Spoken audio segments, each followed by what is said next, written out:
Mahlzeit, liebe Freunde der historischen Küche. Heute ist es wieder Zeit, die Außenkochstelle zu befeuern. Denn ich habe für euch ein wunderbares Dutch Oven Rezept mitgebracht aus dem 19. Jahrhundert. Den sogenannten Pot Roast. Und wenn ihr wissen wollt, wie das Rezept gekocht wird und wie das schmeckt, dann bleibt dran. Dutch Ofen. Ja, was ist das überhaupt? Der Dutch Ofen ist im Prinzip ein gusseisernes Kochgeschirr, was damals zum Zeiten der Pionierwanderung in Nordamerika genutzt wurde, um Lebensmittel sehr langsam über sehr lange Zeit auf dem Feuer zu kochen.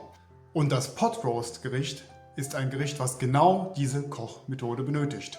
Wir nehmen ein Stück Rindfleisch mit Gemüse und kochen es mehrere Stunden über dem Feuer. Dadurch wird im Prinzip das Bindegewebe des Fleisches aufgebrochen und selbst der zäheste Hammel, sag ich mal, wird danach genießbar und weich. Damals im 19. Jahrhundert, während der Pionierwanderungen in Nordamerika, war der Dutch Ofen unverzichtbar. Er war super robust und man nahm ihn mit, um die Gerichte dort zu kochen. Es bestand die Notwendigkeit, Lebensmittel, die sehr zäh sind oder die sehr lange kochen müssen, lange kochen zu können. Kommen wir zu den Zutaten des Pot Roast. Ich bin ehrlich, ich habe das heute nicht so mit den Mengenangaben, wie viel ich da jetzt wirklich nehme. Ich werde euch ein Rezept anhängen, wie die Zusammenstellung da original sein soll. Aber ich werde tatsächlich etwas ein bisschen anders machen. Aber das ist nicht schlimm. Das könnt ihr je nach eurem Geschmack einfach variabel anpassen. Also wir hätten einmal 1,5 Kilo Rindfleisch. Dann brauchen wir nach Rezept 4 Kartoffeln. Ich habe einfach mal eine Kartoffelpflanze ausgemacht. Das ist dabei rumgekommen. Das kommt alles da rein. Dann habe ich ein paar Möhren von uns ausgemacht. Für das Rezept brauchen wir 4. Ob das jetzt 4 sind, weiß der Geier. Es sind mehr als 4. Ein paar große sind dabei. Ein paar kleine. Was da dieses Jahr passiert ist, dass die so kullerig sind. Ja, gute Frage. Egal, der Geschmack zählt. Dann haben wir Staudensellerie, den habe ich tatsächlich gekauft. Dann 3 Zwiebeln. Für das Rezept brauchen wir 2, auch die sind aus unserem Garten. Dann kommen noch ein paar Gewürze hinzu. Pfeffer, Salz. Ich habe heute mal das schöne Bärlauchsalz von uns dazu getan. Dann Lorbeerblätter und 3 Knoblauchzehen. Bisschen Tomatenmark, Gemüsefond. Und hier habe ich so einen Kopfschmerzwein. Ich habe den absichtlich umgedreht. Man muss die Marke nicht sehen. Den habe ich probiert. Am nächsten Tag Schachmatt. Ja, ich sag's euch. Also ganz schlimm. Gut, das wären eigentlich schon die Zutaten. Und jetzt heißt es Feuer machen. Und währenddessen das Feuer angeht, schneiden wir die Klamotten hier klein, also das Gemüse klein. Das Fleisch muss angebraten werden. Und dann kommt das alles in den Topf und muss ca. 2 bis 3 Stunden köcheln. Ja, ich korrigiere mich, die Kartoffeln kommen erst nach 2 Stunden ungefähr dazu. Die sollen ja nicht verkochen, ne, sondern die sollen ja knackig erhalten bleiben. Gut, dann gehen wir runter. So, dann räumen wir das jetzt alles mal zur Seite. Das brauchen wir jetzt gleich unten. Und dann machen wir das Gemüse klein. Ich werde das so machen, ich werde die Kartoffel schälen, Möhren ein bisschen sauber machen, putzen, aber nur in grobe Stücke schneiden. Wir brauchen da nicht mehr. Ne? Also das reicht, wenn das wirklich grob gemacht wird. Weil das kommt nachher alles zusammen und ein bisschen Biss im Mund ist ja auch mal was Feines. Ne? Fangen wir einfach mit den Möhren an. Da schneide ich den Strunk raus. Und ein bisschen die Wurzeln ab. Und dann hacken wir die einfach in ein paar kleine grobe Stücke. Das reicht mir auch schon.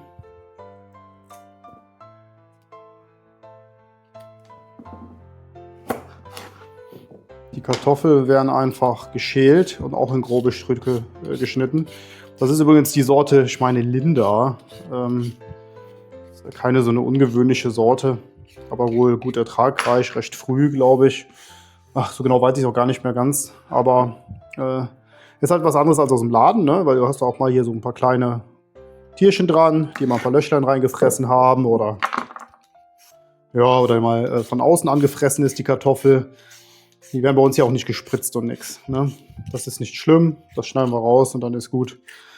Und du siehst natürlich auch, wir haben von ganz klein bis, ich sag mal, normal groß alles dabei. Und im Laden kriegst du halt immer nur den Standardkram und der Rest, der wird irgendwie anders dann verwertet. Gut, genug gequatscht. Bringen wir es zu Ende. Ja, hier zum Beispiel, ne? Da hat irgendein Tier ein Loch reingefressen. So what? Im Laden würdest du so eine Kartoffel nie kriegen. Aber wenn du selber anpflanzt, dann ist das halt völlig normal und auch völlig unproblematisch und nicht schlimm. Aber die Menschheit ist einfach zu verwöhnt heutzutage. Ja. Im Laden gehen, alles fertig kaufen, nichts dran, alles perfekt. Na gut, man kauft sich natürlich damit auch Nachteile ein. Ne? Also es gibt ja nichts, was nicht irgendwie im Laden vorher gespritzt wurde. Und egal, was man einem erzählt, das Gift, was da drauf kommt, das wird niemals 100%ig abgebaut. Also irgendwelche Restmengen nimmst du immer mit auf. Und die sind sicherlich alles andere als gesund. Und im Garten, wenn du selber anbaust, da weißt du halt, was du hast.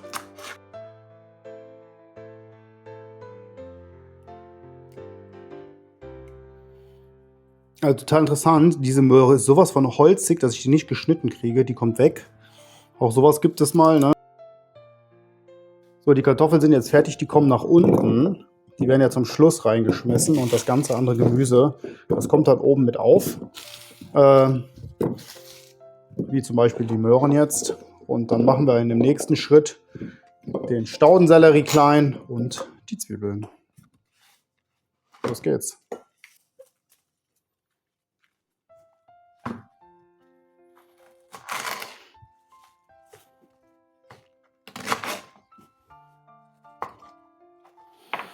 Ja, seht, den habe ich schlecht gewaschen, da muss ich noch mal ran.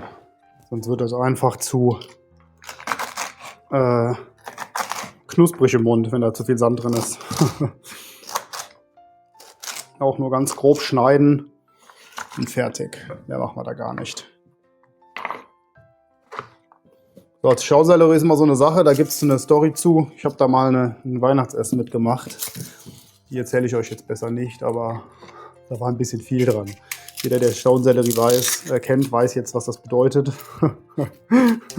Deshalb macht da nur so viel dran, wie ihr wirklich mögt. Manchmal ist da weniger mehr.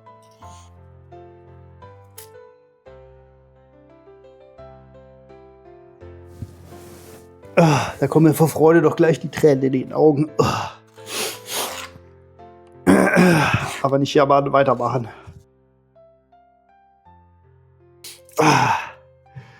Und dann, wenn ihr mich sehen könntet, ich habe echt die Tränen in den Augen. Und dann gehen wir schon runter und braten das Fleisch an. So, dann machen wir jetzt mal das Feuer an.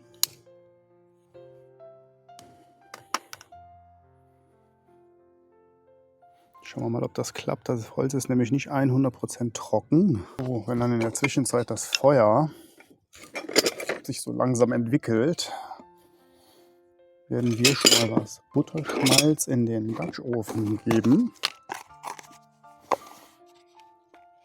Weil wir müssen ja gleich das Fleisch erstmal von allen Seiten anbraten. Bin ich jetzt auch nicht zu sparsam, muss ich sagen. Das soll ja gut anbrutzeln können und das steht ja niemals 100%ig gerade, dann läuft das Fett wieder in irgendeine Richtung. So, der Haken ist hier. Dann lassen wir das erstmal ein Stückchen kommen und dann sehen wir uns gleich wieder. Gut, dann stellen wir mal den Dutch-Ofen drauf und hoffen, dass das nicht alles umfällt.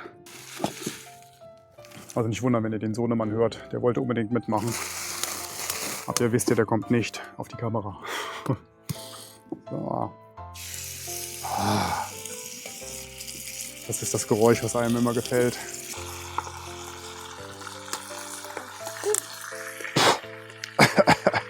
Rauchvergiftung. So, die erste Seite ist schon braun. Oh oh.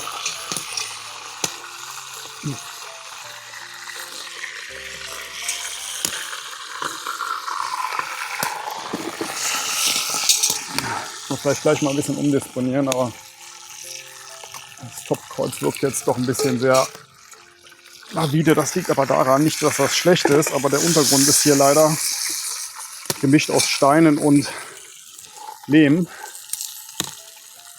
Und deshalb steht das wahrscheinlich mit einem Bein auf dem Stein, mit dem anderen im Lehm und dann fängt das an zu kippeln und stabilisiert sich nicht. Jetzt muss ich ihn tatsächlich hier nochmal runternehmen.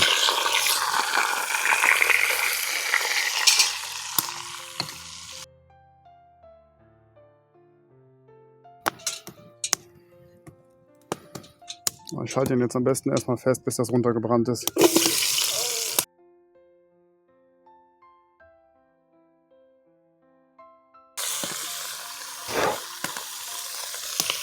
Da hätte ich vorher ein bisschen besser aufpassen müssen. So. Dann das Tomatenmark mit rein. Das sollen, glaube ich, 2 Esslöffel sein. Wir haben da ein bisschen mehr. Wir machen das einfach hier noch rein. So schlecht ist das nicht. So, wir haben jetzt etwas umdisponiert. Dieses Topfkreuz ist natürlich dafür gemacht, dass man das in den weichen Boden steckt, ein bisschen reindrückt, dann verankert sich das und dann ist gut. Ja, dann kippt auch nichts mehr. Das habe ich schon ganz oft probiert. Hier ist in dem Boden sind halt die Steine gelegt hier innen und der Rest ist mit Lehm ausgefüllt. Und ein Bein steckt, glaube ich, in dem Lehm und der Rest auf den Steinen. Und dann drückt sich das halt einfach weg. Ich habe das jetzt auf einen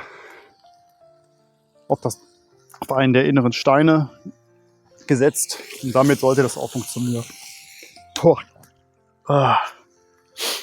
Schon Abenteuer heute. So, nachdem wir das jetzt angebraten haben, kommt die Gewürze da hinzu.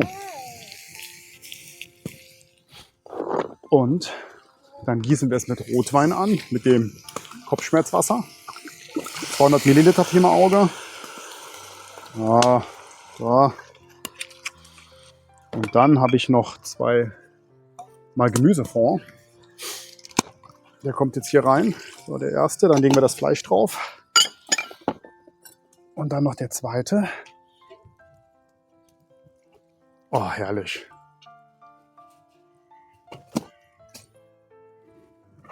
So, ich habe jetzt doch noch mal ganz umdisponiert. Das mit dem Topfkreuz ist mir hier zu heiß. Das sind diese Steine und jedes Mal, wenn ich dann den Dutch Ofen runternehme und wieder draufstelle, verrutscht mir das da drunter. Und mir ist das einfach zu gefährlich, dass das irgendwann doch wieder in den Lehm wegrutscht. Deshalb habe ich da erstmal für ganz normalen Stein drunter gelegt. Das wird für heute reichen und kommt auf die Liste, was wir als erstes ändern werden hier. Gut, das Fleisch muss ungefähr halb bedeckt sein. Das reicht noch nicht, also geben wir noch eine zweite Gemüsebrühe hinzu. Und jetzt muss das alles Pi mal Auge 2 Stunden kochen. Da kommen die Kartoffeln hinzu und dann geht es in die finale Phase. Deckel drauf, bis gleich. Mal ein kurzer Zwischenstand. Ich habe nochmal umdisponiert. Also das war mir alles nichts, auch mit dem Stein, da brennt das Feuer nicht vernünftig. Ich habe erstmal die 2 Bosch-Profile aus dem Gartenhaus geholt, die da noch rumlagen. Und da werde ich mal was Vernünftiges bauen. Aber wir gucken jetzt mal gemeinsam rein. Das müsste jetzt langsam kochen. Und jo, das tut's. Also, Deckel wieder drauf. Da können wir mal hier schön einmal rumgehen. Das muss jetzt langsam schmoren, also das Feuer muss gar nicht so stark sein, wie es gerade ist. Ne? Super. Kurzen Zwischenstand. Also unser Rinderbraten, den nehmen wir jetzt mal einfach so, statt Pot Roast, kocht jetzt Pi mal Auge eine halbe bis dreiviertel Stunde. Und ihr glaubt es nicht, was ich vergessen habe. Und zwar noch ein paar Gewürze aus dem Garten hinzuzulegen. Majoran und Rosmarin. Das machen wir jetzt einfach und holen das nach. Das ist gar nicht so schlimm. Das reicht von der Zeit locker aus. Es sind fast 2 Stunden um. Und es kocht immer noch so schön wunderbar. Und es wird höchste Zeit, die Kartoffel dazu zu tun. Weil die müssen natürlich auch noch gar werden. So, die werden jetzt bestimmt noch eine halbe Stunde brauchen. Und dann kann man auch schon ans Essen denken. So, gucken wir die hier unten mit in die Soße, wenn das irgendwie geht. Schauen wir mal. Oh, das Fleisch ist auch so geil geworden. Das drehen wir mal um. Ich überlege, ob ich das tatsächlich noch ein kleines bisschen mit Wasser angieße, weil doch einiges verkocht ist. Das mache ich jetzt mal schnell, aber das müsst ihr euch ja nicht antun. Bis gleich. Also, es sind jetzt knapp, ich weiß jetzt nicht genau, 2,5 Stunden um. Und wir gucken mal. Und das sieht doch schon total lecker aus. Das Gemüse ist ein bisschen untergegangen, die Kartoffeln liegen oben auf. Aber die Kartoffeln sind gar, die sind weich. Das Fleisch ist auch weich, so wie das sich anfühlt. Und dann nehmen wir den Dutch Ofen jetzt mit nach oben und dann wird verkostet. Also ich bin jetzt natürlich nicht der super mega Koch zum Garnieren. Aber schaut euch mal an, wie lecker das aussieht. Einfach nur mega. Und vorne, das ist übrigens das Pflaumen-Chutney. Und da dahinter das Tomaten-Chili-Chutney. Die Videos habt ihr vielleicht schon gesehen. Ich verlinke sie euch auf jeden Fall mal am Ende. Ich glaube, dass das mega gut zusammenpasst. Kommen wir zur Verkostung. Ihr habt ja das Video schon gesehen, wie es an Gericht auf dem Teller angeht oder aussieht. Ich schneide mir jetzt ein Stück Rindfleisch ab. Und das wirkt schon ziemlich zart. Mal mit ein bisschen Soße.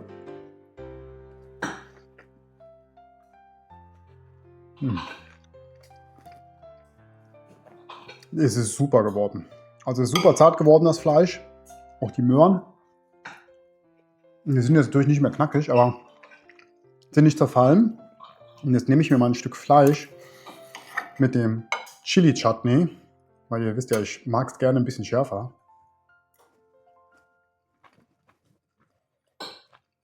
Boah, das ist geil. Das ist richtig gut geworden. Kann ich euch nur empfehlen. Chili Chutney mit zartem Fleisch zu essen. So, dann nehmen wir uns noch mal ein Stück Kartoffel. Mal sehen, wie die geworden sind. Alles. Entschuldigung.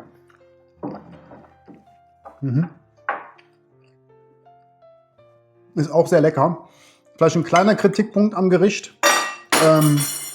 Das war der Sohnemann, der hat Hunger. Der konnte nicht warten. Vielleicht noch ein kleiner Kritikpunkt am Gericht. Der Staudensellerie, der ist mir tatsächlich mir persönlich etwas zu viel. Also wer Staudensellerie mag, der findet das Gericht bestimmt super gut. Ich glaube, ich würde beim nächsten Mal weniger nehmen. Also ihr habt die Menge ja gesehen im Rezept. Ich glaube, ich würde die Hälfte nächste Mal nehmen und vielleicht noch mit was anderem dazu ergänzen. Aber sonst ist es ein super Gericht, schnell gemacht. Schnell in Form von, bis es im Topf hast, aber recht einfach. Und man kann es super auch mal draußen auf dem Lagerfeuer nachkochen. Versucht es aus, probiert es aus. Schreibt mir auch gerne mal in die Kommentare, wie es euch geschmeckt hat. Und dann freue ich mich aufs nächste Mal und sage vielen lieben Dank. Bis dann. Kartoffeln und Fleisch sind lecker. Nur weiß ich nicht. Das Feedback lasse ich drin, okay?